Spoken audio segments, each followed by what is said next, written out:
Manchester United santer dikabarkan bakal dibeli oleh Emir Qatar, Sheikh Tamim bin Hamad Al Thani. Tokoh yang juga merupakan pemilik Paris Saint-Germain saat ini melalui perusahaan patungan beberapa raja minyak bernama Qatar Sports Investment. Dengan uang segunung dan janji manis, mereka berjanji akan membuat Manchester United menjadi permata seperti dulu lagi. Tapi rupanya, usaha para raja minyak Qatar tak akan bisa berjalan semulus harapan mereka.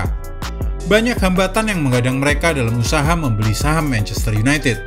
Loh, emangnya nggak mau duit? Bukan, ini bukan hanya semata soal uang. Ini juga menyangkut soal aturan dan hak asasi. Begini penjelasannya. Yang diminta oleh keluarga Glazer untuk Manchester United. Keluarga Glazer, pemilik Manchester United saat ini, menetapkan deadline hingga pertengahan Februari 2023 kepada para pembeli potensial. Dan grup pengusaha asal Qatar optimis bisa mengalahkan pesaing-pesaingnya. Selain mereka, ada beberapa perusahaan yang sudah menawarkan membeli saham terbesar Manchester United juga. Termasuk perusahaan Ineos milik Sir Jim Ratcliffe yang secara resmi menyatakan niat mereka untuk memasuki proses penawaran. Jika kesepakatan tercapai dengan pihak Qatar, manajer Erik ten Hag akan mendapat dukungan finansial yang besar guna membantu United kembali ke puncak kejayaan sepak bola Inggris. Keluarga Glazers disebutkan membutuhkan dana sekitar 6 miliar pound sterling untuk berbagai kebutuhan klub. Salah satunya adalah untuk membangun ulang Stadion Old Trafford yang bakal menghabiskan dana hingga 2 miliar pound sterling. Soal ini, investor asal Qatar, no problem. Tawaran kucuran dana segar untuk Manchester United ini sangat menggiurkan, sebab mereka menginginkan saham mayoritas klub. Penyandang dana dari negeri minyak ini menolak ditawari saham minoritas klub, receh buat mereka. Investor Qatar juga siap memberikan dukungan penuh pada Erik ten Hag untuk membangun skuad yang kompetitif. Mereka akan memberi kucuran dana yang besar agar sang manajer bisa mendatangkan pemain incaran pada bursa transfer mendatang. Ada dana signifikan yang tersedia. Orang-orang ini serius. Mereka ingin memastikan bahwa United berada di tempat yang seharusnya dan mereka yakin tawarannya akan menjadi yang terkuat. Selain itu, mereka juga bertekad untuk membawa Manchester United kembali berjaya di top level sepak bola dunia. Emir Qatar, Sheikh Tamim bin Hamad Al Thani diyakini sebagai penggemar berat Manchester United dan tahu banyak soal sejarah kejayaan klub. Mereka juga mengakui Manchester United adalah klub sepak bola terbesar di dunia. Mantap.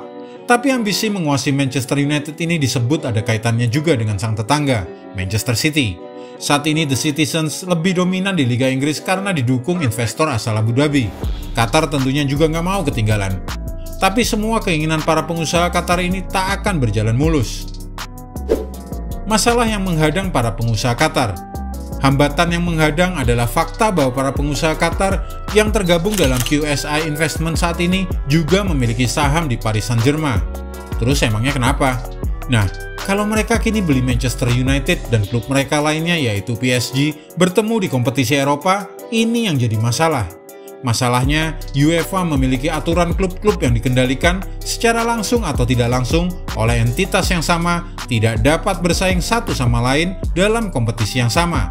Hal itu berarti Manchester United dan PSG tak boleh tampil di satu kompetisi yang sama seperti Liga Champions.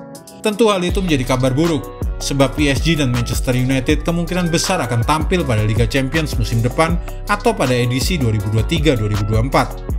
Namun para pengusaha Qatar ini belum kehabisan uang. Akal. Demi beli Manchester United, pengusaha Qatar bakal ubah aturan.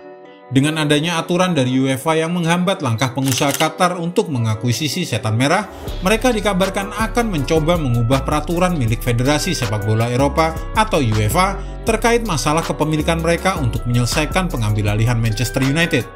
Sebab, jika memang tidak segera diubah, maka pemilik Qatar kemungkinan harus memilih antara Manchester United atau PSG untuk bermain di kompetisi antar klub Eropa tersebut. Tentunya tidak akan mudah mengubah regulasi UEFA. Jadi, apakah UEFA akan menyetujui perubahan aturan seperti itu tidak dapat diketahui pada tahap ini.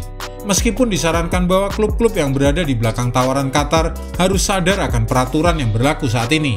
Tapi, emangnya bisa ya peraturan dirubah? Ya, tahu sendiri kan? Masalah hak asasi diungkit. Selain masalah regulasi UEFA yang menghalangi, pihak Manchester United setidaknya harus mendapat persetujuan dari Liga Premier sebelum transaksi dilakukan. Dan rekam jejak Qatar yang abai dengan hak asasi jadi kendala. Ya, hak asasi lagi. Bagi kami sih tak masalah menjunjung tinggi soal hak asasi. Tapi siapa sebenarnya yang berhak menentukan siapa yang paling benar soal hak asasi? Tapi ya sudahlah. Sebenarnya Emir Qatar pun belum mengajukan tawaran pembelian Manchester United dengan harga yang diminta oleh keluarga Glazers.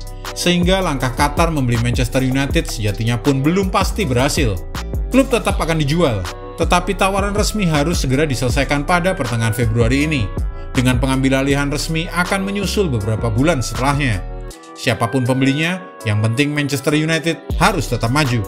Jika kamu suka dengan video ini, jangan lupa klik subscribe, like, dan tendang loncengnya agar tak ketinggalan update terbaru dari kami. Salam gila bola.